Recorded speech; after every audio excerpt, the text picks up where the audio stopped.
ओम गुरुर्ब्रह्मा गुरुर्विष्णु गुरुर्देवो महेश्वरा गुरु साक्षात् परब्रह्म तस्मै श्री गुरुवे नमः।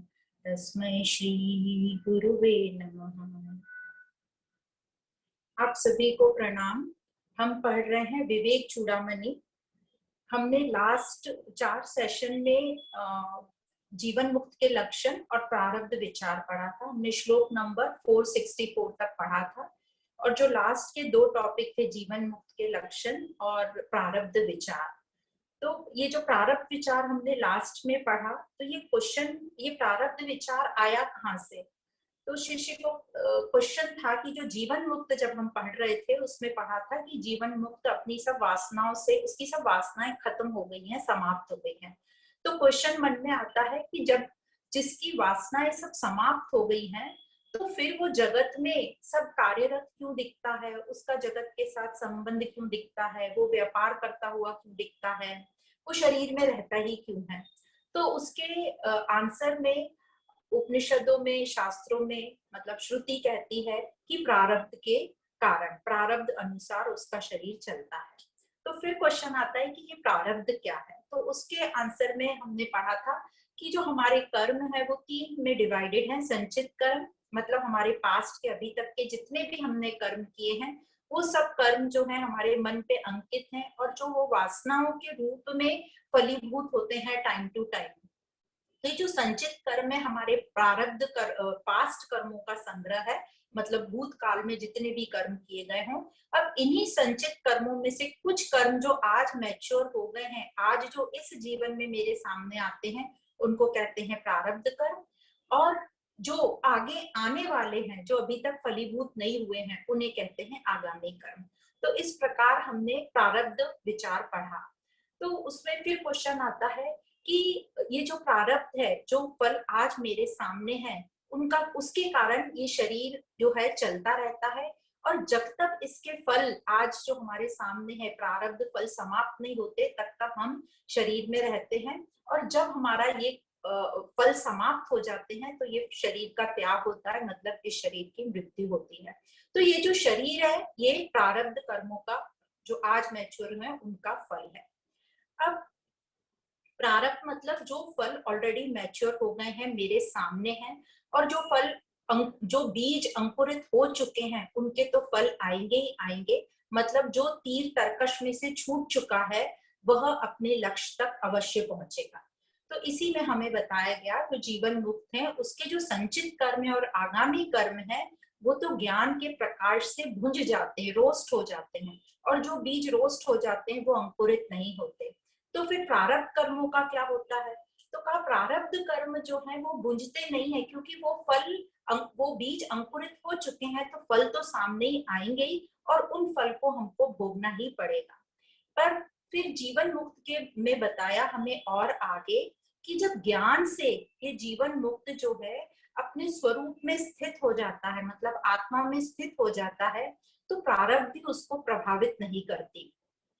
फिर यह जो जीवन मुक्त है इस जगत में अकर्ता बनकर रहता है, क्योंकि जो ब्रह्म भाव स्थिति है उसमें जीव भाव नष्ट हो गया। और जीव भाव जब नष्ट हो गया, मतलब अहंकार नष्ट हो गया, तो कर्तापन खत्म हुआ। क्योंकि जो भी हम करते हैं अहंकार वश करते हैं, इस जीव भाव में करते हैं। अब जब इस जीवन मुक्त का एड्रेस ही बदल गया, वो जीव भाव से आत्म भाव में चला गया, तो उसका कर्तापन नष्ट हो गया। तो जब उसका कर्तापन नष्ट हो गया, मतलब उसका भोक्तापन भी नष्ट हो गया, मतलब जो भी फल उसके सामने आएंगे उसको भोगने के लिए भोगने वाला ही नहीं है, इसका मतलब वो फल उसको प्रभावित नहीं करेंगे। तो इस प्रकार हमको समझ में आता है कि ये जो प्रारब्ध है वो शरीर की प्रारब्ध है, और जीवन मुक्त को अब ये प्रारब्ध भी प्रभावित नहीं करती। मतलब संचित कर्म, आगामी कर्म और प्रारब्ध, तीनों ही जीवन मुक्त को प्रभावित नहीं करते। फिर ये जो जीवन मुक्त है, हमें क्वेश्चन आता है जीवन मुक्त जो है इस संसार में कैसे रहता है? तो एग्जाम्पल से बताया गया कि सपने के एग्जाम्पल से, जिस प्रकार हम सपना देखते हैं और जैसे ही हमारी नींद टूटती है, हम जागृत होते हैं, तो हमें समझ जाता है कि ये सपना जो था पूरा झूठा था, और हमें उस सपने के प्रति किसी भी प्रकार की अपने शरीर के प्रति अहमता नहीं रहती, मेरापन नहीं रहता, मैंपन नहीं रहता। सपने में जो भी हमें वस्तुएं दिखी थी, चीजें दिखी थी, उनके प्रति मेरापन, मत भाव नहीं रहता। और जो सपने में सीनरी दिखे थे, दूसरे जो लोग दिखे थे, उनके प्रति यह भाव नहीं रहता, मतलब इदमता नहीं रहती। तो उसी प्रकार जो ज्ञानी होता है, जीवन मुक्त होता है, जब वो ज्ञान से जागृत हो जाता है, तो उसे उसी प्रकार यह जगत जो है सपने जैसा लगता है, उससे वो प्रभावित नहीं होता। तो इस जगत में उसको मैंपन नहीं होता, मेरापन नहीं होता, और यह इदमता नहीं होता। यह मतलब जब हम बोलेंगे यह है, वह है, मतलब हम अपने से उसको दूसरा मानते हैं, इसका मतलब वो द्वैत भाव में आ गया। तो जीवन मुक्त को ये तीनों चीजें, अहमता, ममता और इदमता, समाप्त होती हैं। प्लस वो घबराता नहीं है कोई भी परिस्थितियों से। तो इसको एक और एग्जाम्पल से बताया गया था, जैसे सपने में हम डरे हुए रहते हैं और जैसे ही उठते हैं तो हमें पता रहता है कि डरने की कोई बात ही नहीं है, वो जो शेर हमें सपने में खाने आ रहा था वो तो झूठा था। और फिर अब हम इस अनुभूति के साथ उस सपने में फिर से री एंटर होते हैं, तो हम घबराएंगे नहीं, अब उस शेर को देख के हमें डर नहीं लगेगा। तो उसी प्रकार जीवन मुक्त जो है निर्भय हो जाता है, वो कोई भी परिस्थिति से घबराता नहीं है। तो यहाँ तक हमें समझ में आया था कि ये जो प्रारब्ध है शरीर की है, ये आत्मा की हो ही नहीं सकती, क्योंकि शरीर कर्मों से बना है, आत्मा कर्मों से नहीं बनी है। फिर इसी को आगे एग्जाम्पल देके समझाया था, रस्सी और सर्प का एग्जाम्पल, कि जिस प्रकार अज्ञानता के कारण या अंधकार के कारण हम रस्सी पर सर्प देख लेते हैं, हालांकि वो सर्प होता ही नहीं है, वो हमारा भ्रम होता है। उसी प्रकार इस आत्मा पर यह शरीर जो है अध्यारोपित है, सुपर इम्पोज्ड है, ये भ्रमित है। तो जब शरीर है ही नहीं तो उसका जन्म कहाँ, मरण कहाँ, उसकी प्रारब्ध कहाँ। तो इस प्रकार जो प्रारब्ध है वो न शरीर की है न आत्मा की है। तो इस प्रकार हमें तो फिर ये प्रारब्ध है क्या? तो ये जो प्रारब्ध है ये कल्पना मात्र है, हमारा भ्रम है। तो यहाँ तक अब हमें समझा कि यह सब कुछ जो भी हमें दिखाई दे रहा है ये भ्रम मात्र है, इल्यूजन है। हम इससे भ्रमित हो रहे हैं, क्यों हो रहे हैं? क्योंकि अज्ञानता के कारण अभी हमें ज्ञान नहीं हुआ है, इसलिए। तो फिर सत्य क्या है? ये सब भ्रम है, तो सत्य क्या है? तो आगे शंकराचार्य जी बताते हैं कि सत्य तो सिर्फ आत्म स्वरूप है, ये ब्रह्म ही सत्य है, बाकी ये ब्रह्म सत्य है, बाकी जो सत्य है मिथ्या है। तो आगे के श्लोक में, आगे के 7 श्लोक शंकराचार्य जी ने इस स्वरूप का वर्णन किया है, जिस स्वरूप में वो खुद स्वयं प्रतिष्ठित है। तो ब्रह्म स्वरूप का वर्णन किया है कि वह एक ही है, उसमें और कोई दूसरा कुछ अन्य है ही नहीं, मतलब उसमें और कोई नानात्व तत्व नहीं है। तो जो आगे का टॉपिक है आज हमारा, उसका नाम है नानत्व निषेध। मतलब ये ब्रह्म सिर्फ एक स्वरूप है, इसमें कोई दूसरा नहीं है, कोई प्लुरैलिटी नहीं है, मल्टीप्लिसिटी नहीं है, वह सिर्फ एक ही है। तो आज हम शुरू करते हैं श्लोक नंबर 465 से। सबसे पहले हम मंगलाचरण बोलेंगे। सर्व वेदांत सिद्धांत गोचरम तम गोचरम गोविंदम परमानंदम सद्गुरुं प्रणतोस्म्यहम्, सद्गुरुं प्रणतोस्म्यहम्। तो आज का पहला श्लोक है श्लोक नंबर 465 और टॉपिक का नाम है नानत्व निषेध। तो श्लोक इस प्रकार है।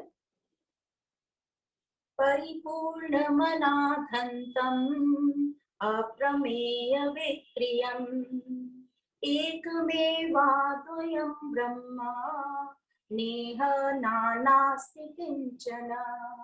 एकमेवाद्वयं ब्रह्म नेह नानास्ति किंचन। तो पहला शब्द है परिपूर्ण।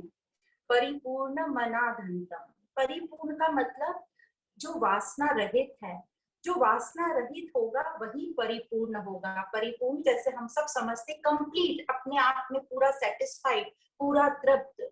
यदि वासना है, यदि कोई इच्छा है, तो वो परिपूर्ण नहीं होगा, वो अपरिपूर्ण होगा। तो इस प्रकार इस ब्रह्म को बोला है परिपूर्ण। फिर आता है अनादि। अनादि मतलब जिसका कोई आदि नहीं है, मतलब जिसकी कोई शुरुआत नहीं है, मतलब जिसका जन्म ही नहीं है। जिस प्रकार हमको अपने जन्म का अनुभव ही नहीं है, तो उस प्रकार हम हुए अनादि।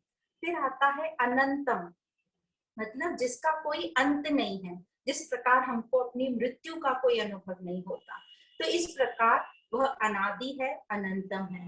अप्रमेयम, अप्रमेयम मतलब जिसकी तुलना किसी से नहीं की जा सकती, वह देह मन बुद्धि इन सब भाव विचारों से परे है, वो देह मन बुद्धि का सब्जेक्ट ही नहीं है।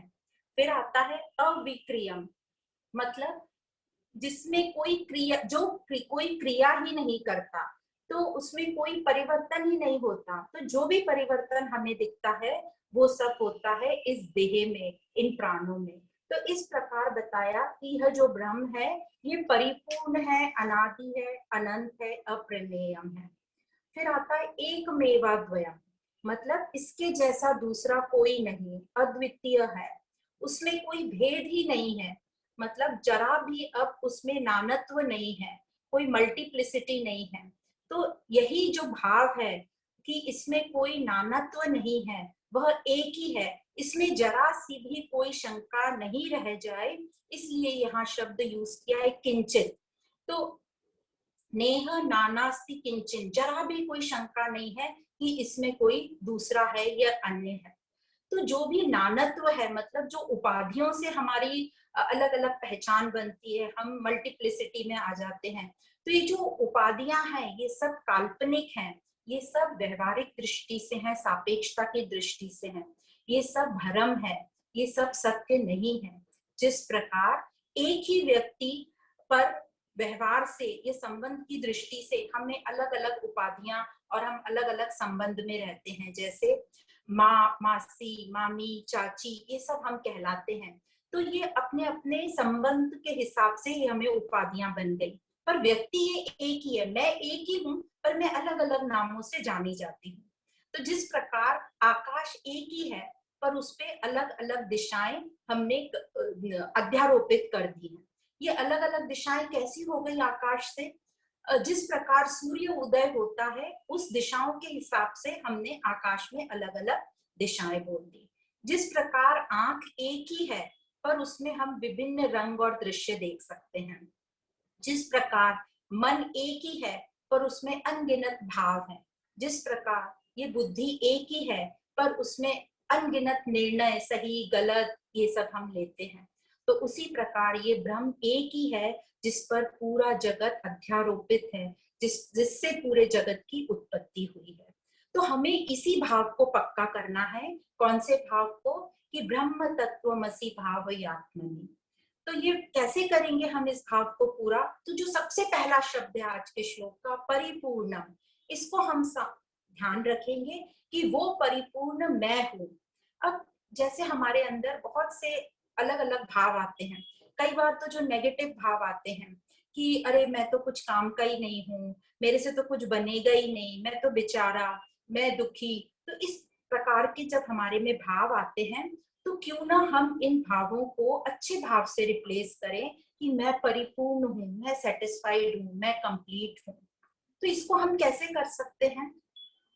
तो इसको हम करने का एक ही तरीका है कि जब भी हमारा मन दुखी सुखी हो, तो इन भावों से हम विचलित नहीं हो। दुख आएंगे, सुख आएंगे, मन दुखी होगा, पर मैं एक दुखी व्यक्तित्व को निर्माण नहीं होने दूंगी। तो हम सबसे पहले अपनी इंद्रियों से काम करना शुरू करेंगे। पहले इंद्रियों में जो भी कुछ हो रहा है, हमें पसंद नापसंद, जो भी इंद्रियां देख रही हैं, तो उसको हम नकारेंगे और मन पे बात करेंगे। फिर जब हम मन पे आएंगे, मन हमारा दुखी सुखी हो रहा है, तो उसको भी हम नकारेंगे, दुख सुख को देखते रहेंगे, दुख आ रहा है, सुख आ रहा है। फिर हम उससे ऊंचा उठेंगे बुद्धि पर, और बुद्धि पे, जो बुद्धि का जो काम है, विवेक से हमारी बुद्धि जागृत होती है, तो ज्ञान से हम अपनी बुद्धि को जागृत करेंगे, क्लैरिटी आएगी हमारी बुद्धि में, और बुद्धि से भी ऊपर हम ब्रह्म को जान सकेंगे जब हमारा मन बुद्धि एकदम क्लियर होगा, जब हमारा मन बुद्धि एकदम लय होगा। अभी तो हमारा मन बुद्धि बहुत अशुद्ध है। तो ये जो हमें ज्ञान से समझेगा कि ये जो सब अध्यारोपित है, उपाधियां हैं, ये सब भ्रम है, मूल सिर्फ ब्रह्म है, एक ही है। तो जब हमारी मन बुद्धि विलीन होगी, लय होगी, तो ये हम प्रैक्टिकल लाइफ में, अपनी डेली लाइफ में देखते हैं। जब हम गहरी नींद में सोते हैं, तब हमारा ये मन और बुद्धि दोनों निष्क्रिय हो जाते हैं। तो तब कौन रहता है? तब एक सत्ता रहती है, सत की सत्ता। इसी को हमें समझना है। उसी से कारण हमें सुख की अनुभूति होती है। तो अभी जो हमारी दृष्टि है, वो हमारी दृष्टि क्या है? मैं, वह, यह, इन सब की दृष्टि है। तो अभी हमें इसी दृष्टि पे काम करना है। कैसे करेंगे इस दृष्टि पे काम? फिर से पूछेंगे यही मनन चिंतन, मैं कौन हूँ, वह कौन है, जिसको मैं वह कह रही हूँ वो कौन है। तो हमें ज्ञान से धीरे धीरे आप समझ में आ रहा है कि जो मैं कौन हम बोलते हैं, जिसको हम आम भाषा में जीव बोलते हैं, तो ये मैं हुआ समझो जीव, और यह वह जिसको मैं बोल रही हूँ, यह वह हुआ जगत। और ये जो मेरा विस्तार है, यही जगत है। और जो सब कुछ मेरे अंदर जो भी कुछ प्रकट हो रहा है, वह सब ईश्वर द्वारा ही अभिव्यक्ति हो रही है इस चेतनता की। तो ये जो चेतनता जो अभिव्यक्त हो रही है मेरे शरीर से, ये ईश्वर के कारण ही हो रही है। तो इस प्रकार समझेगा मुझे कि सब कुछ मुझ में ही है और मेरे द्वारा ही ये चेतनता व्यक्त हो रही है। और ये व्यक्त कौन कर रहा है? ईश्वर द्वारा हम बोल सकते हैं। तो अब हमें तीन चीज समझ में आई, जीव मैं हूँ, ये जो भी वह यह दिखाई दे रहा है वो पूरा हुआ जगत, और जीव और जगत इन दोनों को चलाने वाला हुआ ईश्वर। तो तीन उपाधियां मुझे समझ में आई, जीव, जगत और ईश्वर। अब हमें ज्ञान से समझ में आता है कि ईश्वर को हम अपना यहाँ पे इष्ट देव भी बोल सकते हैं। अब इन तीनों जिसपे अध्यारोपित है, यह जिससे इन तीनों की उत्पत्ति हुई है, वह चौथा एक अलग एंटिटी है, और वो है परमात्मा, जिस पर यह सब अध्यारोपित है। और वो परमात्मा को हम यहाँ पे नाम देते हैं ब्रह्म। तो जब ये परमात्मा, यह जब ब्रह्म जो है, ये जब पांच कोशों के साथ होता है तो जीव कहलाता है, जैसे हम इंडिविजुअल व्यष्टि में बोलते हैं। और जब ये सब उपाधियों के साथ होता है तो समष्टि, ये जगत हुआ। और जब ये माया के साथ पूरा खेल खेलता है तो यह हुआ ईश्वर। तो हमें तीन चीज क्लियर हो गई, जीव, जगत, ईश्वर, और इन सब का जो मूल है वो है ब्रह्म। तो ध्यान हमें यही रखना है कि ब्रह्म तत्वमसि भावयात्मनि, यह एक ही हमें भाव रखना है कि वो ब्रह्म एक ही है, दूसरा कोई नहीं, एक मेवा द्वयम ब्रह्म। तो इस प्रकार हमें अपने ऊपर काम करना है कि मैं कौन हूँ, ये जगत क्या है। तो अब हम दूसरे श्लोक पे चलते हैं, श्लोक नंबर 466। सत्घनं चित्घनं नित्यम् आनन्दघनं प्रियम् एकमेवाद्वयं ब्रह्म नेह नानास्ति किंचन। एकमेवाद्वयं ब्रह्म नेह नानास्ति किंचन। अब यहाँ पर फिर से ब्रह्म स्वरूप का जो वर्णन किया जा रहा है कि यह जो ब्रह्म है सत स्वरूप है, चित स्वरूप है और नित्य आनंद स्वरूप है, जिसको हम बोलते हैं सच्चित आनंद स्वरूप। यह अक्रिय है और यह एक ही है, इसके जैसा दूसरा कोई नहीं, इसमें जरा भी नानत्व नहीं है। तो ये जो आत्मा के स्वरूप को बताने के लिए, जब भी आत्मा को बताया जाता है तो इस स्वरूप को बताने के लिए शब्द या भाषा कोई मिलती ही नहीं है, या यूं बोल लीजिए कि कोई शब्द है ही नहीं इस आत्मा को, इस ब्रह्म को डिस्क्राइब करने के लिए। तो फिर कैसे डिस्क्राइब करेंगे? तो जो जिसको हम जानते हैं, जैसे ये शरीर, तो शरीर के माध्यम से जो अभिव्यक्ति हो रही है, जो व्यक्त हो रहा है, उसके सहारे हम इस स्वरूप को बताया जा रहा है। तो सबसे पहला बोला है सत घनम। सत घनम, सत मतलब होनापन, अपना हैपन, एग्जिस्टेंस। तो जो हम संसारिक वस्तुएं हैं, हमारे जो भाव हैं, इन सब का तो हमें होना पता है, जैसे हानि लाभ, हार जीत, सर्दी गर्मी, महंगा सस्ता, यह दिन है, यह महीना है, ये सितंबर का महीना है, ये 2021 साल चल रहा है, ये सब हमको पता होता है। और जो हमारा होनापन है, जो खुद में ही हैपन है, जो किसी पर निर्भर नहीं है, पर जिस पर सब कुछ निर्भर है, वही सत घनम, उसी को कहा गया है, और वही ब्रह्म है, वही सत स्वरूप है। और यह जो सत स्वरूप है, जो स्थूल शरीर के द्वारा अभिव्यक्त हो रहा है, स्थूल शरीर में इसका अस्तित्व है, वह सत कहा गया है। अब यही हैपन, होनापन, वृक्षों में भी है, पशु पक्षियों में भी है, पर सब जो बेस है इसका, यह वही एक सत्य है, ब्रह्म है। तो जब स्थूल शरीर में बोल रहे हैं इसको कि वह जो अभिव्यक्त हो रहा है चेतनता, उसको सत स्वरूप का है हमारा होनापन। और सूक्ष्म शरीर मतलब मन बुद्धि अंतःकरण में जो व्यक्त होता है उसको कहते हैं चित स्वरूप, ज्ञान स्वरूप।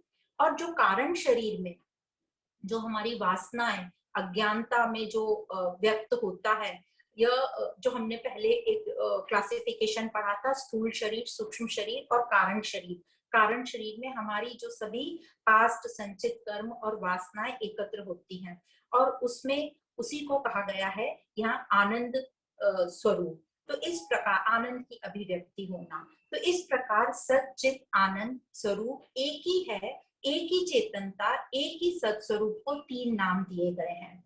तो पहला जो सत नाम दिया गया है वो जो शरीर से व्यक्त हो रहा है, हमारा एग्जिस्टेंस, हमारा होनापन।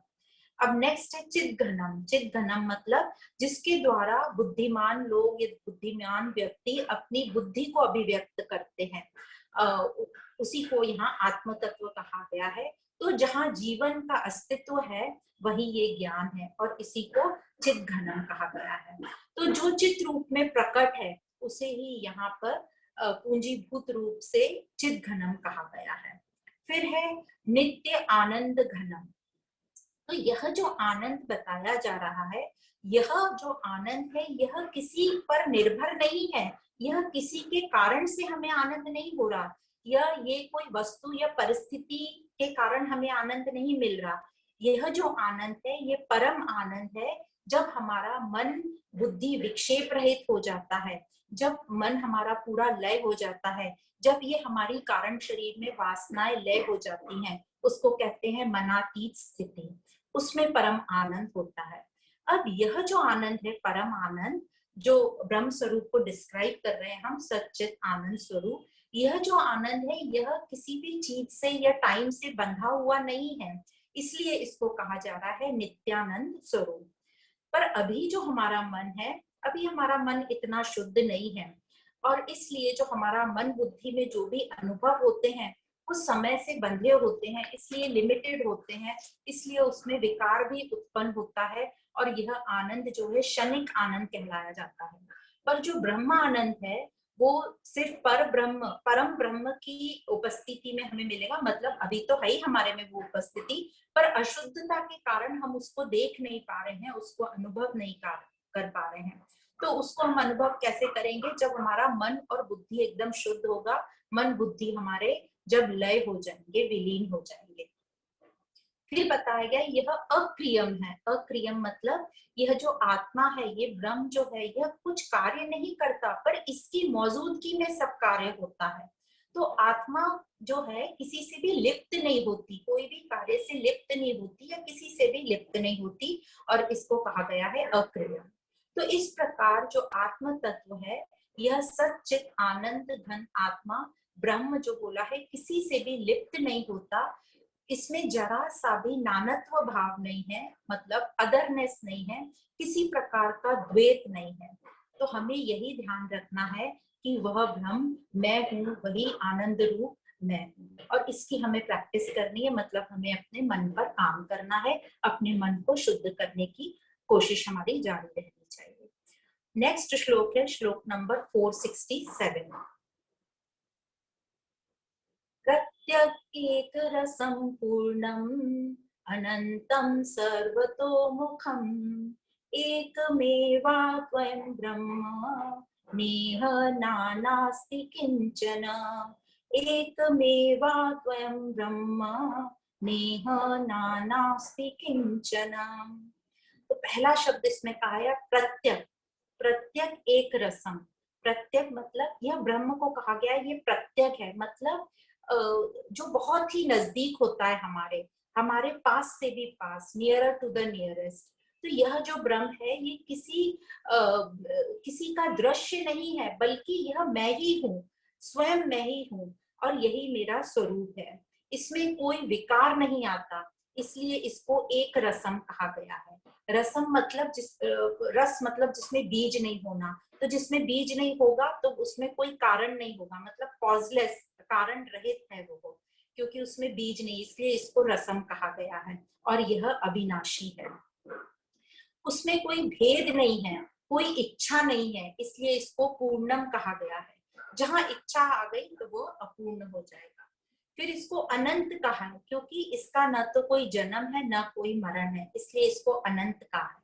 फिर इसको कहा है सर्वमुखम। सर्वमुखम मतलब सब और जिसका मुख हो, जो हमने 11वें अध्याय में पढ़ा था विश्व रूप दर्शन में। जब अर्जुन को श्री कृष्ण ने अपना विराट स्वरूप दिखाया था तो अर्जुन ने देखा कि सब तरफ उनके मुंह है। इसका मतलब सर्वव्यापी है, वो सबको जानने वाला है, ऑल परवेडिंग, उसके अलावा और कुछ है ही नहीं। और उसमें ही सब कुछ आ गया है, उसमें ही सब इंक्लूड हो गया है, सम्मिलित हो गया है, उसके अलावा अन्य कुछ नहीं है। एक मेवा द्वयम, वह एक ही है। जैसे हम भी एक ही हैं, पर अनुभव हमें अनेक होते हैं, व्यवहार में अनेक उपाधियां होती हैं, पर परमात्मिक दृष्टि से हम एक ही हैं, हम एक ही व्यक्ति हैं। उसी प्रकार ब्रह्म एक ही है और बाकी जो भी हमें सब दिखाई देता है वह उस पर अध्यारोपित है। तो हमें ध्यान यही रखना है कि वही ब्रह्म मैं हूँ, ब्रह्म तत्वमसि भावयात्मनि। तो इसकी हम कैसे प्रैक्टिस करेंगे? जैसे कहा गया अपने मन बुद्धि पर हमें काम करना है, तो मन पर हम कैसे काम करेंगे? तो शास्त्रों में आता है मनसा वाचा और कर्मा। तो सबसे पहले मन पर जो हम काम करेंगे, अपने मन को दृष्टा बनकर रखेंगे। जैसे हमारे मन में हजारों विचार आते हैं और हम कोई भी विचार पर लपक कर सवार हो जाते हैं, पर अब यहाँ पर हमें ज्ञान से समझ में आ रहा है कि हर विचार को हमें पकड़ के नहीं बैठना है।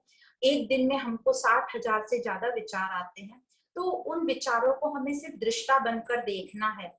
जिस प्रकार परेड में सलामी देते हैं, उसी प्रकार इन विचारों को हमें परेड जैसे देखना है और उनको सलामी देखना है। हर विचार को पकड़ के नहीं देखना है, सिर्फ अपने विचारों को ऑब्जर्व करना है। फिर है मन वचन। वचन मतलब हमारी जो वाणी आती है मुंह से, तो इसके लिए हमें देखना है कि अपने कितने शब्दों को हम कम से कम इस्तेमाल करें, मतलब मौन में रहो, जितना जरूर है उतना ही बोलो। कोशिश करो कि मैं बिना शब्दों के कुछ बोल सकती हूँ क्या, तो हम कुछ भी नहीं बोल पाएंगे। तो अपने शब्दों को कम से कम यूज करो, जहां जितना जरूरी है उतना ही बोलो। 1000 बार अपने से क्वेश्चन पूछो कि मुझे यहाँ बोलना जरूरी है क्या, तभी हम बोलेंगे, नहीं तो हमें बिल्कुल मौन रहना है। फिर है कर्म। कर्म में हमें क्या करना है? कर्म में जैसे हमने पढ़ा था कर्म योगी बनना है, मतलब अकर्ता बनना है।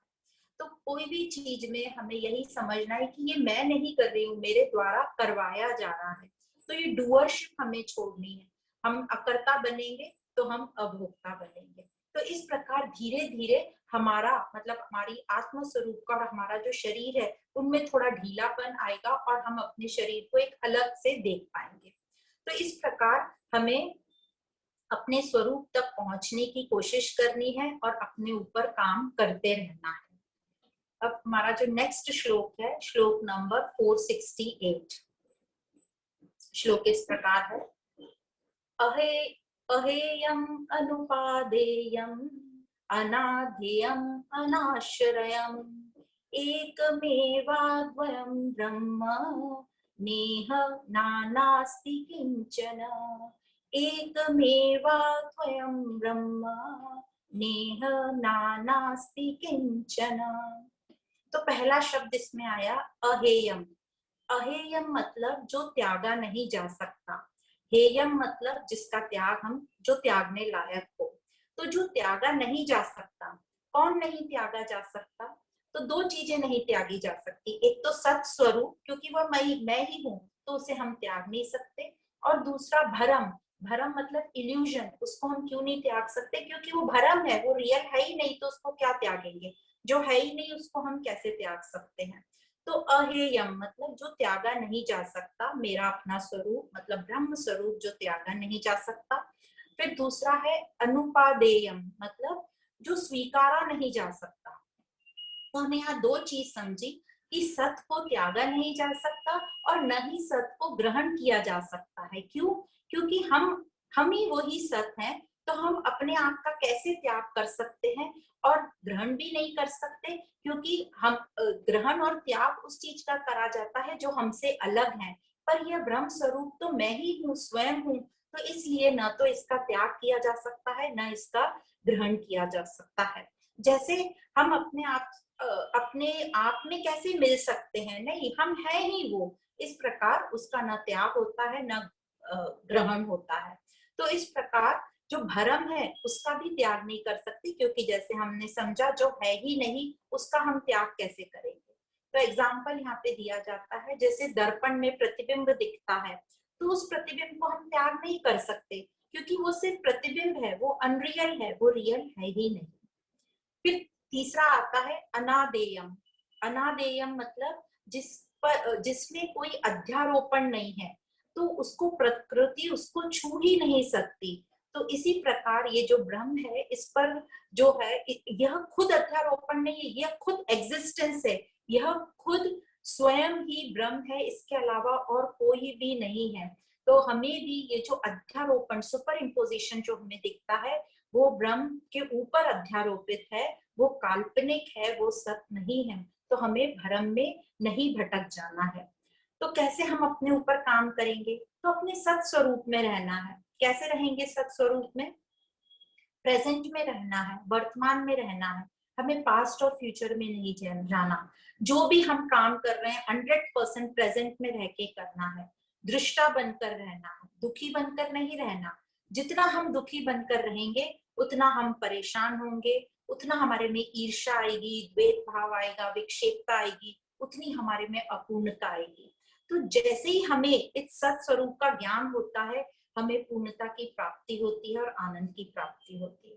तो और हमें संसार का चिंतन नहीं करना है, बल्कि हमें चिंतन ये करना है कि मैं कौन हूँ। इस प्रकार मुझे मैं का चिंतन करना है कि मैं हूँ कौन। तो याद यही हमें रखना है कि यह ब्रह्म जो है यह एक ही है, इसमें नानात्व नहीं है, इसमें उपाधियां नहीं है। जो भी ये उपाधियां हैं, वैरायटी है, ये सब रियल नहीं है। रियल सत्य तो एक ही है, और वह ब्रह्म है जो सबका सपोर्ट है, जो सबका अधिष्ठाता है, और वही मैं हूँ। फिर शब्द आता है अनाश्रयम। अनाश्रयम मतलब बिना किसी आश्रय के। तो ब्रह्म का जो आवास कहाँ है, मतलब उसका निवास स्थान क्या है, तो कहा जाता है वह स्वयं ही उसका आवास स्थल है, वह सबका आश्रय है, इसलिए उसे अनाश्रयम कहा गया है। तो हमें ध्यान यही रखना है कि वही ब्रह्म मैं हूँ, जो उपाधि रहित है।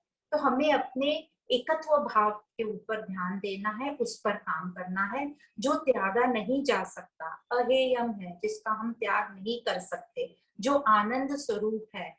तो जो आनंद रहेगा वह दुखी बिल्कुल नहीं रहेगा। तो हमें अपने मन पर काम करना है कि हमें लंबे समय तक शोक में नहीं रहना है, दुखी व्यक्तित्व का निर्माण नहीं करना है। दुख सुख आते जाते रहेंगे, ये प्रकृति का नियम है।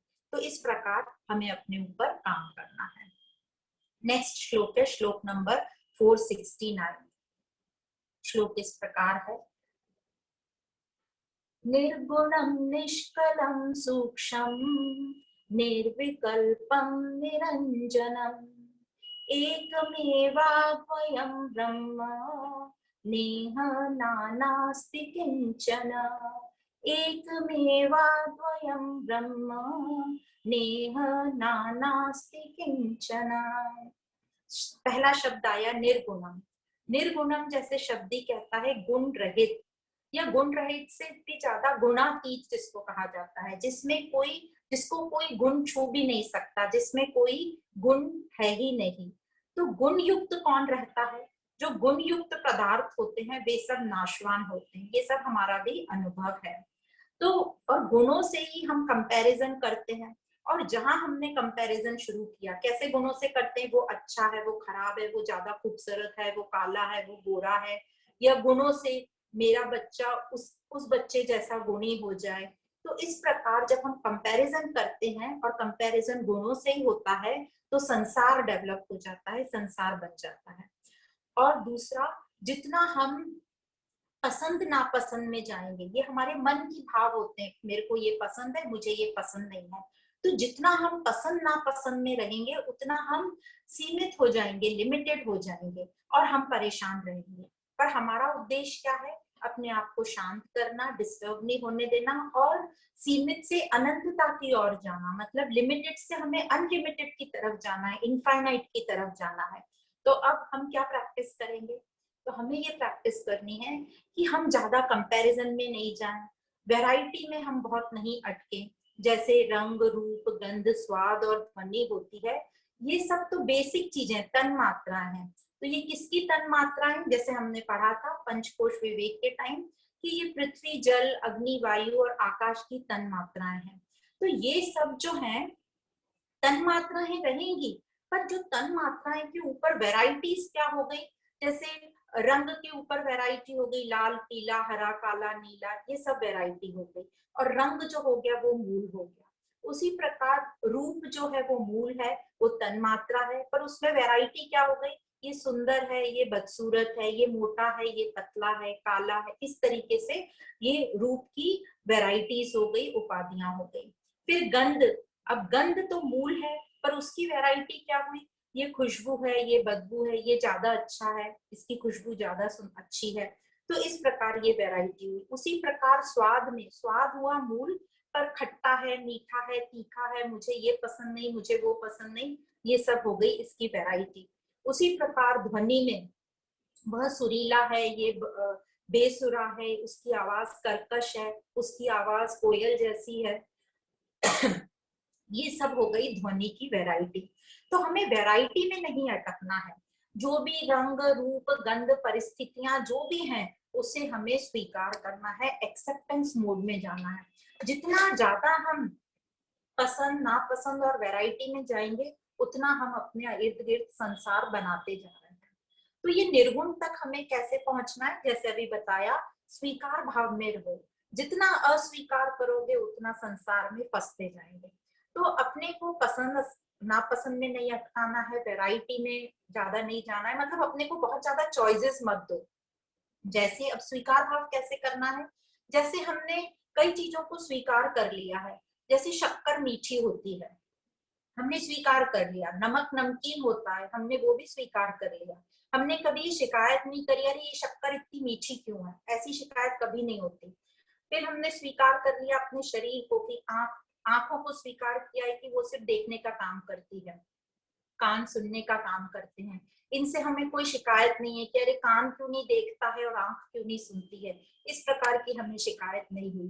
तो इसी प्रकार जिस प्रकार हमने इन सब चीजों को स्वीकारा है, हम बाकी भी चीजों को स्वीकार करें, जो भी रंग, रूप, गंध है और जो भी परिस्थितियां। कहने का मतलब शिकायत नहीं होनी चाहिए हमारे में। तो ये जो तन मात्राएं हैं, रंग, रूप, गंध, ध्वनि एक्सेट्रा, ये सब जो है ये हमें नहीं बांधते, ये तो जगत में रहेंगे ही, पर इन सब में जो वैरायटी में हम चले जाते हैं वो हमें बांधते हैं। तो उन्हें कहते हैं गुण। और गुण को संस्कृत में रज्जु भी कहा गया। ये हमने 14th अध्याय गीता में पढ़ा था, गुणत्र विभाग योग में, कि गुण को संस्कृत में रज्जु कहा जाता है। रज्जु का मतलब होता है रस्सी, तो रस्सी से बांधते हैं हम। तो ये गुण हमें बांधते हैं, हमें ये बेसिक मूल चीज नहीं कभी बांधती।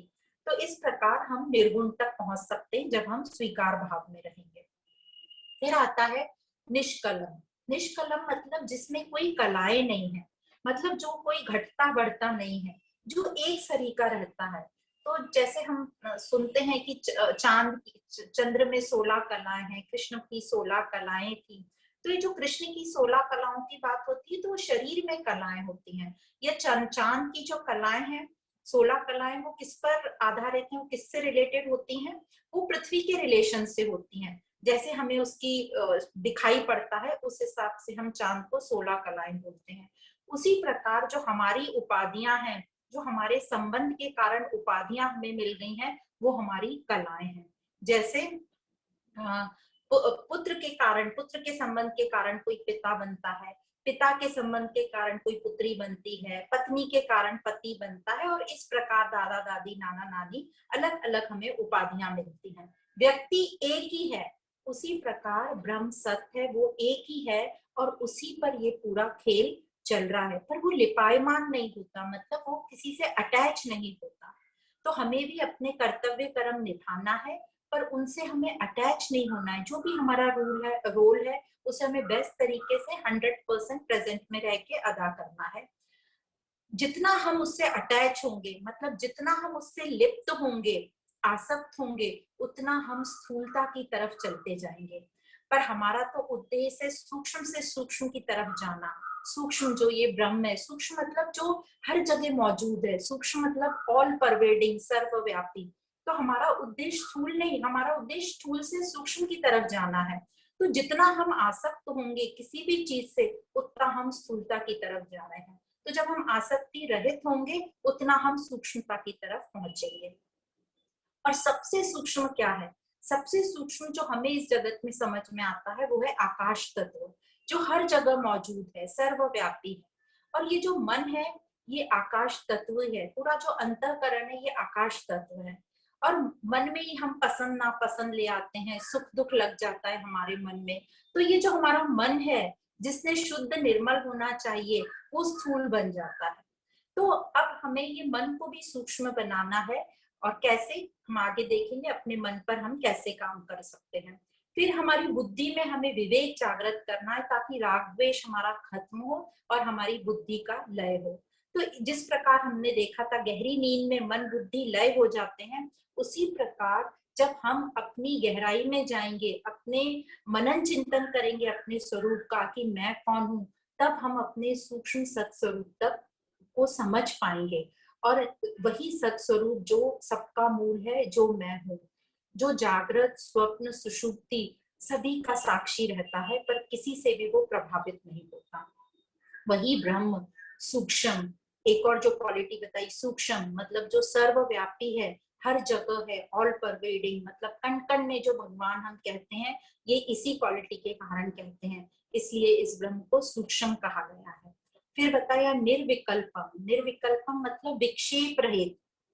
विकल्प मतलब वी मतलब विविध, बहुत सारी हमारे पास चॉइसेस हो जाती हैं, पर यह हमारे लिए चॉइसेस बहुत हैं, पर ये जो ब्रह्म है ये निर्विकल्पम है।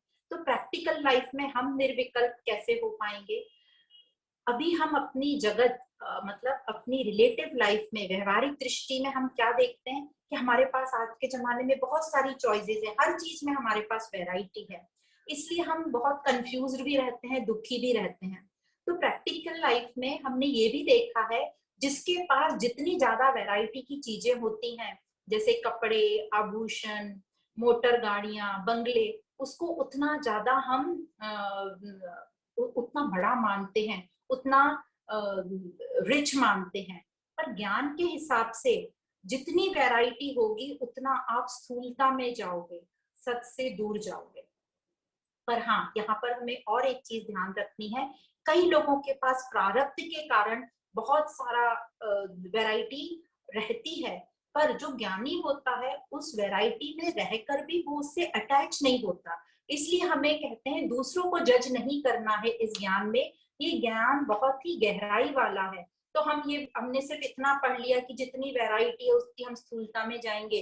तो हमने कोई महात्मा है पर उसकी प्रारब्ध से वो बहुत अमीर है, तो हम उसको समझ ही नहीं पाएंगे और उसको हम समझेंगे कि ये तो स्थूलता में है, इसके पास इतनी वैरायटी है, ये इतने भोग में लगा है। तो ये जज करना हमारा काम नहीं है। कई लोग जैसे राजा जनक का एग्जाम्पल है, जो जीवन मुक्त थे, पर वो राजमहल में रहते थे, पर वो बिल्कुल डिटैच थे, वो अनासक्त थे, इसलिए उनको जनक की उपाधि दी गई, जीवन मुक्त की उपाधि दी गई, विदेह की उपाधि दी गई।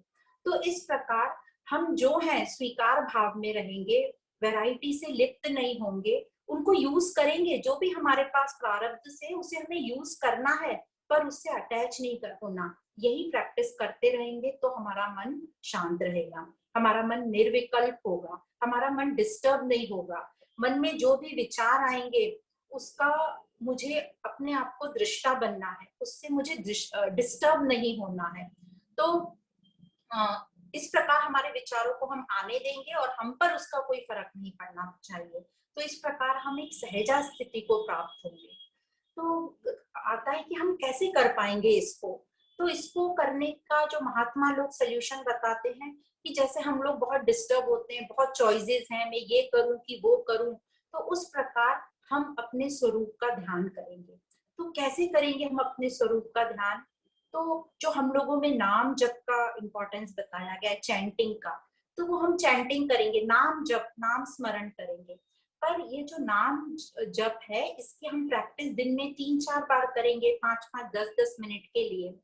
इस नाम जप से हम जो है निर्विकल्प स्थिति में पहुंचेंगे, हमारा मन शांत होगा। हम आगे बताते हैं कैसे ये होगा।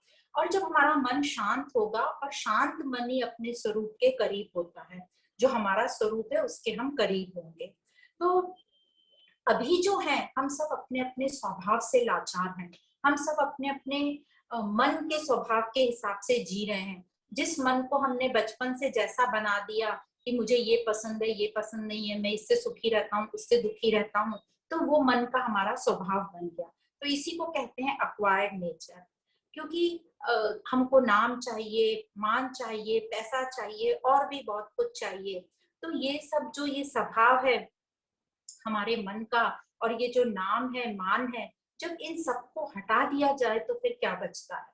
तो जब हमारे स्वभाव को हटा दिया जाए तो बचता है स्वरूप। तो स्वभाव बदला जा सकता है, पर स्वरूप कभी बदला नहीं जा सकता। और ये जो हमारा स्वरूप है, इसको कहा गया निरंजनम, जो शुद्ध है, जिसमें जरा सी भी अशुद्धि नहीं है। और हम समझ गए हैं कि अशुद्धि क्या है? अशुद्धि है द्वैत भाव, दूसरा देखना। तो जो ज्ञान हमको आता है और ब्रह्म भाव से हमें समझता है कि एक ब्रह्म ही है, वही सत्य है, वही मेरा स्वरूप है, वही मैं हूँ, तो दूसरा कुछ और है ही नहीं। तो हमें यही ध्यान रखना है, एक मेवा द्वयम ब्रह्म नेह नानास्ति किंचन। वह एक ही है जो मैं ही हूँ, इसके अलावा उसमें कोई नानत्व नहीं है, कुछ है ही नहीं, कुछ जरा भी शंका भी नहीं है कि कुछ नानत्व होने की। पर हमने अज्ञान के कारण, अहंकार के कारण अपने आप को विभाजित कर लिया, देश में, जाति में, पैसे में, और हजारों दूसरी चीजों में हमने बाउंड्रीज डाल दी। पर अब हमको अपने स्वभाव से स्वरूप तक पहुंचने की यात्रा शुरू करनी है। हमें यही ध्यान रखना है कि जो मेरा स्वरूप है वो निर्गुण है, निष्कलम है और सूक्ष्म है, वही ब्रह्म स्वरूप है, उस पर मुझे काम करना है। तो ये हमने देखा कि कैसे हम निर्गुण हो सकते हैं, मतलब स्वीकार भाव में रहना है। हमें बहुत वैरायटी में, पसंद नापसंद में नहीं अटकना, कंपैरिजन नहीं करना है, शिकायत नहीं करना है। तो आगे नेक्स्ट श्लोक पर चलते हैं, श्लोक नंबर 470। अनिरूप्य स्वरूपं यत् मनोवाचा गोचरम् एकमेवाद्वयं ब्रह्म नेह नानास्ति किंचन। एकमेवाद्वयं ब्रह्म नेह नानास्ति किंचन। अनिरूप्य, अनिरूप्य मतलब जिसका निरूपण नहीं किया जा सकता। निरूपण मतलब जिसका विश्लेषण, जिसका डिस्क्रिप्शन। तो जिसका डिस्क्रिप्शन करने के लिए शब्द ही नहीं है, उसको कह रहे हैं अनिरूप्य। फिर आता है मनोवाचा गोचरम, मतलब जो मन और वाणी से परे है। ये मन और वाणी का सब्जेक्ट ही नहीं है, यह इंद्रियों से, मन से, बुद्धि से, वाणी से, ज्ञान इंद्रियों से नहीं जाना जा सकता। यह ब्रह्म जो है मन बुद्धि का विषय है ही नहीं। जिस प्रकार संसारिक चीजों को, विषयों को हम मन बुद्धि इंद्रियों से जान लेते हैं, उसको कहा जाता है परोक्ष ज्ञान, जो हम मन बुद्धि से जान लेते हैं। पर जो ब्रह्म है, जो वो किसी विषय या दृश्य वो है ही नहीं, तो उसे इन ज्ञान इंद्रियों द्वारा नहीं जाना जा सकता। यह परम सत्य है। तो ये जो है ब्रह्म, न तो मन बुद्धि से जाना जा सकता है, न कोई और इंद्रियों से जाना जा सकता है। तो इसको कैसे जाना जा सकता है? इसको स्वयं की अनुभूति से ही जाना जा सकता है, और इसको कहते हैं अपरोक्ष ज्ञान। मतलब जब हम इसको स्वयं अनुभव करेंगे, और इसी को कहते हैं सर्वश्रेष्ठ दर्शन।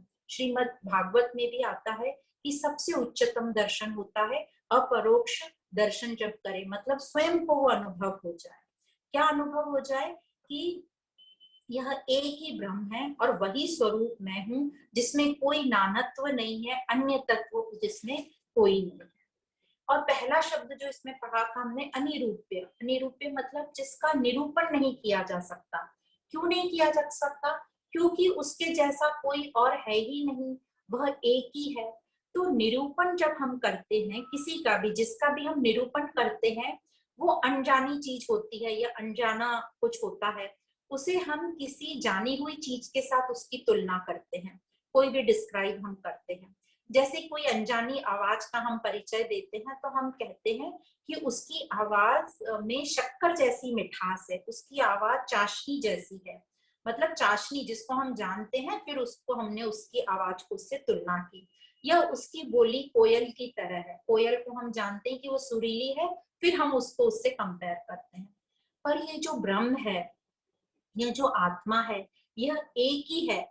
उसका कंपैरिजन, उसकी तुलना के लिए अन्य कोई है ही नहीं। और वही जो ब्रह्म है, जो एक ही है, जो अनिरूप्य है, जो अव्यय है, जो निरंजन है, वही मेरा अपना स्वरूप है। तो इस प्रकार हमें बताया कि यह जो ब्रह्म है अनिरूप्य है। जिस प्रकार एग्जाम्पल एक और दिया जाता है शास्त्रों में कि जैसे आकाश का निरूपण करें, तो हम बोलेंगे आकाश को बताओ, तो हम बोलते हैं कि ये उत्तर दिशा है, ये पूरब दिशा है, ये पश्चिम दिशा है। तो ये दिशाएं आकाश नहीं है। दिशाएं तो सूर्य उदय के हिसाब से दिशाएं बताती गई, जो हमारी एक व्यवहारिक लाइफ में कंफर्टेबल लाइफ हमारी हो, उस हिसाब से दिशाएं बता दी गई। पर ये जो दिशाएं हैं, ये आकाश पर अध्यारोपित है। तो ये आकाश नहीं है। आकाश तो आकाश ही है, उसमें हम ये नहीं बोल सकते ये दिशा आकाश है। इसी प्रकार जो ब्रह्म है, यह बस है, इसमें और कोई भी हम अध्यारोपित जो है चीजें, उसको हम सत्य नहीं मान सकते। तो इस प्रकार बताया यह ब्रह्म अनिरूप्य है। फिर नेक्स्ट बताया मनोवाचा गोचरा, जो मन वाणी से परे है। तो अब यहाँ पर शास्त्र कहते हैं कि मन और वाणी एक ही है। कैसे एक ही है? जो हमारी वाणी आती है वो मन की ही अभिव्यक्ति है, जो हमारे मन में होता है वही वाणी की रूप में व्यक्त होता है। तो वाणी मन की ही अभिव्यक्ति है। और मन क्या है? मन जो है वो हमारी अव्यक्त वाणी है, जो हम कुछ बोल नहीं पा रहे, मन में रखा है हमारा, वो मन है। तो इस प्रकार जो ब्रह्म है वो मन और वाणी से परे है। पर जब ये मन लय हो जाएगा, अभी तो ये हमारा मन अशुद्ध है, पर जब ये लय हो जाएगा तब हम अपने स्वरूप को पहचान पाएंगे। अभी जो हमारा मन है अशुद्ध है। क्यों अशुद्ध है? कंटिन्यूस उसमें शब्द विचार चलते रहते हैं। हमारा मन जो है जीवित ही इन शब्द विचारों पर है। तो इस मन को हमें शांत करना है। कैसे शांत करेंगे इस मन को? क्या करेंगे? तो जैसे पहले बताया गया कि जो नाम जप बोला गया है, चैंटिंग जिसको हम बोलते हैं, तो वो हम नाम जप शुरू करेंगे। अब जब हम नाम जप शुरू करेंगे तो मतलब हम अपने मुंह से बोलेंगे, शब्द बोलेंगे। तो ये हो गई हमारी क्रिया शक्ति। और जो हम शब्द बोलेंगे, उन्हीं शब्दों को हम खुद ही सुनेंगे। तो ये हो गई ज्ञान शक्ति। सुनना मतलब ज्ञान शक्ति। तो जब हमारी क्रिया शक्ति और ज्ञान शक्ति दोनों बिजी हो जाएंगे, तो हमारा जो मन है इधर उधर नहीं भटकेगा। तो जो हमारे मुंह से जो शब्द निकलेंगे उनको हम सुनेंगे, और अब हमारा मन जो है ट्यून्ड अप हो जाएगा, इधर उधर नहीं भागेगा। और धीरे धीरे जो हम नाम स्मरण करेंगे, हमारा मन शांत होता जाएगा, इधर उधर नहीं भागेगा। और धीरे धीरे ये शब्द भी छूट जाएंगे, हम वाणी को भी नकार देंगे, और हमारा मन एकदम ठहर जाएगा, शांत हो जाएगा। तो इस प्रकार हम अपने मन पर काम कर सकते हैं। अब जैसे नाम जब बोलते हैं, तो जैसे एक छोटा सा एग्जाम्पल हम ले सकते हैं। नाम जब में कोई भी नाम ले सकते हैं, किसी का भी नाम, कुछ भी, आप गाना भी गा सकते हैं। बस इसमें हमारा एम है अपने मन को शांत करना। तो जैसे यूजुअली हम नाम जप करते हैं तो भगवान का नाम लेते हैं। तो यदि हम एक्सपेरिमेंट अभी करें, अभी हाल ही, तो हम इस प्रकार कर सकते हैं। जैसे हम नाम जप शुरू करते हैं, श्री कृष्ण गोविंद हरे मुरारी, हे नाथ नारायण वासुदेवा। इसको हम कंटिन्यू शुरू रखेंगे। श्री कृष्ण गोविंद हरि मुरारी, हे नाथ नारायण वासुदेवा। श्री कृष्ण गोविंद हरे मुरारी, हे नाथ नारायण वासुदेवा। श्री कृष्ण गोविंद, श्री कृष्ण गोविंद, श्री कृष्ण गोविंद।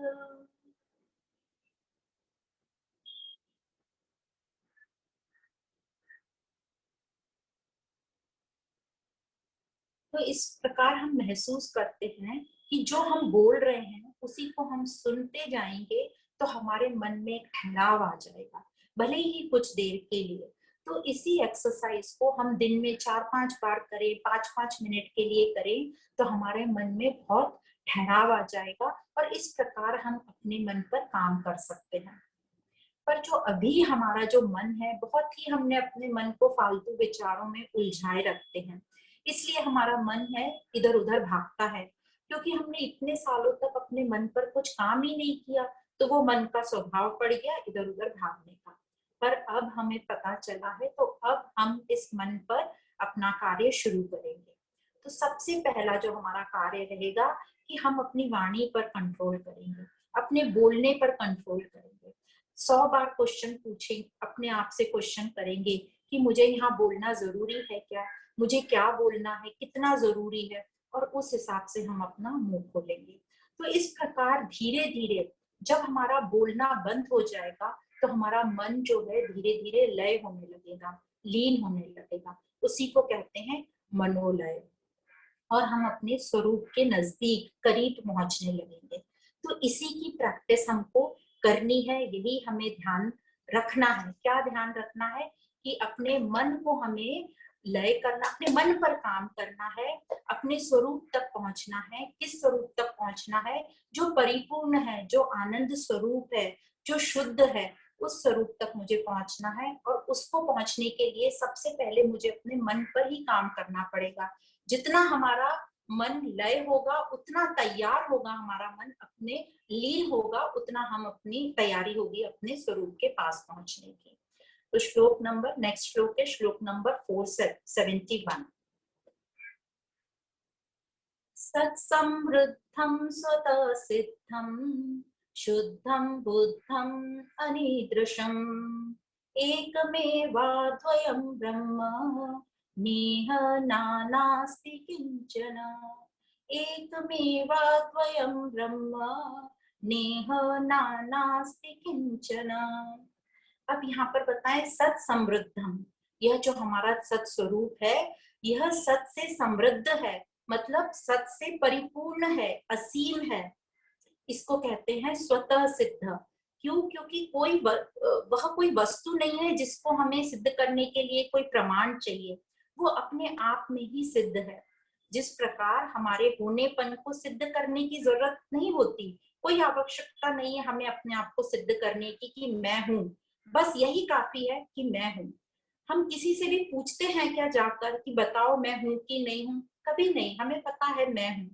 तो इसी प्रकार यह जो ब्रह्म है, ये खुद ही अपना प्रमाण है, यह स्वतः सिद्ध है और समृद्ध है। फिर आता है शुद्धम। शुद्धम मतलब वह शुद्ध है, जैसे हम जानते हैं उसमें कोई विकार नहीं पैदा होता, वह निर्मल है। और अशुद्ध हम जानते हैं मतलब जिसमें कोई विकार दूसरा पैदा हो गया, मतलब वो अशुद्ध हो गया। तो यह ब्रह्म सृष्टि का निर्माण करके भी वह शुद्ध बना रहता है, वह किसी से लिप्त नहीं होता। पर जो हम हैं, अहंकार वश, अज्ञान वश विकार में आते हैं, भ्रमित होते हैं और अशुद्ध रहते हैं। तो अब हमें समझ में आ गया कि हमें अपनी अशुद्धि को कैसे दूर करना है। फिर शब्द है बुद्धम, मतलब वह परम बोध स्वरूप है। बुद्धि से मतलब ज्ञान कह रहे हैं यहाँ पे, हम ज्ञान स्वरूप हैं। यही सत्स्वरूप ज्ञान स्वरूप कहा गया है जब वो चित्त द्वारा व्यक्त होता है। यह उपमा रहित है, इसकी कोई उपमा नहीं है। फिर शब्द आता है अनिदृश्यम। अनिदृश्यम मतलब उसके जैसा दूसरा कोई नहीं। तो जो हमारे अनुभव होते हैं, हम जो भी संसार में अनुभव करते हैं, वो सीमित होते हैं, फाइनाइट होते हैं, क्षणिक होते हैं। इसलिए हमें बार बार अलग अलग चीज, एक ही चीज, कल हमको ज्यादा अच्छा मेडिटेशन में अनुभव हुआ, आज हमें इतना अच्छा अनुभव नहीं हुआ। कल देखो हम ट्राई करेंगे और अच्छा अनुभव करने की। तो ये जो हमारे अनुभव होते हैं जगत के क्षणिक होते हैं, इसलिए रिपीटेड कम ज्यादा होते रहते हैं क्योंकि ये जगत के हैं। पर जो ब्रह्म है वो अनंत है, तो जो उसकी जब हमें अनुभूति होगी तो वो अनंत होगी। एक बार होने के बाद उसमें फिर गिरावट नहीं आएगी, फिर हम अपनी स्थिति से कभी नीचे नहीं गिरेंगे, हमेशा उस स्वरूप में हम टिके रहेंगे। तो यही हमें याद रखना है कि वह ब्रह्म एक ही है, जिसके समान दूसरा कोई नहीं है, और वही ब्रह्म मैं हूँ, इसमें जरा भी नानत्व नहीं है। यही भाव हमें रखना है। तो फिर से हम जस्ट आज का रिकैप करेंगे, क्या भाव रखना है हमें। हमें भाव रखना है परिपूर्ण मनाधंतम अप्रमेय विक्रियम एकमेवाद्वयं ब्रह्म नेह नानास्ति किंचन। मैं परिपूर्ण हूँ, कंप्लीट हूँ, इसलिए मुझे कोई भी, जैसे ही हमारे में इच्छा वासना आएगी तो वो अपूर्णता की निशानी है। तो मैं अपने आप को यह क्यों बोलूं कि मैं तो कोई काम की नहीं हूँ, मैं तो बहुत दुखी हूँ, मैं बहुत बेचारी हूँ। इससे अच्छा मैं अपना भाव रखूंगी, मैं परिपूर्ण हूँ, मैं भी वही ब्रह्म हूँ जिसके जैसा और कोई नहीं, जिसमें कोई भी नानत्व नहीं है। फिर सद्घनम चिद्घनम नित्यम आनंद घनम अक्रियम एकमेवाद्वयं ब्रह्म नेह नानास्ति किंचन। मैं ही वह सच्चित आनंद स्वरूप हूँ, वही ब्रह्म मैं हूँ जिसके जैसा दूसरा कोई नहीं, वही मैं हूँ। फिर प्रत्यग एक रसम पूर्णम अनंतम सर्वतोमुखम एकमेवाद्वयं ब्रह्म नेह नानास्ति किंचन। प्रत्यग मतलब एकदम पास से भी पास, वही मैं हूँ, वही स्वरूप मैं हूँ, अन्य कोई नहीं, वही ब्रह्म मैं हूँ। फिर बताते हैं अहेयम अनुपादेयम अनाधेयम अनाश्रयम एकमेवाद्वयं ब्रह्म नेह नानास्ति किंचन। जो त्याग और ग्रहण नहीं किया जा सकता, मतलब मैं खुद, मेरा अपना स्वरूप, वही ब्रह्म मैं हूँ, इसके अलावा और कुछ भी नहीं। उस वह ब्रह्म एक ही है, उसमें अन्य कोई नहीं, दूसरा कुछ उसमें हो ही नहीं सकता। यह जरा भी हमारे में शंका नहीं होनी चाहिए। फिर आता है निर्गुणम निष्कलम सूक्ष्म निर्विकल्पम निरंजनम एकमेवाद्वयं ब्रह्म नेह नानास्ति किंचन। निर्गुण, तो निर्गुण हमने बहुत अच्छे से समझ लिया कि निर्गुण तक हम कैसे पहुंचेंगे, जब कोई कंपैरिजन नहीं करेंगे और एक्सेप्टेंस मोड में रहेंगे। और निष्कलम, हमारी उपाधियों से हम रहित रहेंगे, अपना रोल करेंगे पर उन उपाधियों से आसक्त नहीं होंगे। सूक्ष्म, मैं वही सूक्ष्म तत्व हूँ। सूक्ष्म मतलब ऑल परवेडिंग, कण कण में जो भगवान है उसी को कहा गया है। तो हम कंफ्यूज नहीं होंगे, वैरायटी में नहीं जाएंगे, पसंद नापसंद में नहीं जाएंगे, स्वीकार भाव में रहेंगे, वही ब्रह्म मैं हूँ। फिर आता है अनिरूप्य स्वरूपम यत मनोवाचा गोचरम एकमेवाद्वयं ब्रह्म नेह नानास्ति किंचन। जो मन बुद्धि से परे है, जिसका निरूपण नहीं किया जा सकता, वह ब्रह्म मैं हूँ। और इस मन पर हम काम करेंगे, इस मन को अशुद्ध से शुद्ध बनाएंगे और अपना भाव यही रखेंगे, वही ब्रह्म स्वरूप मैं हूँ, दूसरा और कोई नहीं। फिर आता है सत्समृद्धम स्वतः सिद्धम शुद्धम बुद्धम अनिदृशम एकमेवाद्वयं ब्रह्म नेह नानास्ति किंचन। सत समृद्ध है, वो स्वतः सिद्ध है, उसको कोई प्रमाण की जरूरत नहीं है, वो शुद्ध है, बुद्ध है, एकदम निर्मल है, वही ब्रह्म मैं हूँ। उसके अलावा इस ब्रह्म में कोई नानात्व नहीं है, कोई अन्यता नहीं है, वही मैं हूँ। तो यही हमें ध्यान रखना है। क्या, फिर से एक बार बोलेंगे, ब्रह्म तत्वमसि भावयात्मनि एकमेवाद्वयं ब्रह्म नेह नानास्ति किंचन। तो यह हमें ध्यान रखना है अपने स्वरूप का। तो जहां भी हम बिखरते हैं, दुखी होते हैं, या अपनी रोज की लाइफ में भी हमें अब प्रैक्टिस डाल लेनी चाहिए, हम बार बार अपने स्वरूप को याद करें और उस स्वरूप को याद करके उसमें ठहरने की कोशिश करें, पूर्णत्व में, आनंद में, अपने मन बुद्धि को शुद्ध करने में हम अपनी मेहनत करें उस पर। तो हम जो अपने अनुभव है वो मैं बताना चाहूंगी कि जब हमारा कोई भी करीबी देह त्यागता है और हम बहुत दुखी हो जाते हैं, शोक में रहते हैं, तो हम देखते हैं कि बहुत हमारे रिश्तेदार हमको सांत्वना देने आते हैं और वह एक ही बात कहते हैं आखिरी में जाते जाते, अपना ध्यान रखना, अपना ध्यान रखना। तो भी क्वेश्चन आता है, अपना क्या ध्यान रखना है, हमें क्या ध्यान रखना है हमें? तो हमें अब यही समझ में आ रहा है कि हमें यही ध्यान रखना है कि सब कुछ ब्रह्म है। अपने पर मनन चिंतन करो, अपने पर काम करो, अपने मन का ध्यान रखो, अपने मन को शांत करो, अपने स्वरूप को याद करो, अपने स्वरूप को स्मरण करो। और यही हमको समझा, ध्यान रखने का मतलब होता है अपने स्वरूप को याद करो, अपने मन पर काम करो, अपने मन का ध्यान रखो। अपने मन को शुद्ध जितना करेंगे उतना वो स्वरूप के पास जाएगा, और जितना हम स्वरूप के नजदीक पहुंचेंगे, हमें जगत में जो भी कुछ चल रहा है उसको हम स्वीकार भाव में लेंगे। तो यही यदि हम करें, अपने मन पर काम करें, अपने मन को शांत करें, तो यही हमारी हम पर सबसे बड़ी कृपा होगी। तो इस प्रकार जो आज का अध्याय था नानत्व निषेध, वो यहाँ समाप्त होता है। अब आगे के जो 7 श्लोक में गुरु शिष्य को अब स्वात्म अनुभव का उपदेश दे रहे हैं, वो हम नेक्स्ट क्लास में लेंगे, जो कि वेडनेसडे को होगी। तो आप सभी को बहुत बहुत धन्यवाद। ओम पूर्णमद पूर्णमिदं पूर्णात् पूर्णमुदच्यते पूर्णस्य पूर्णमादाय पूर्णमेवावशिष्यते। ओम शांति शांति शांति।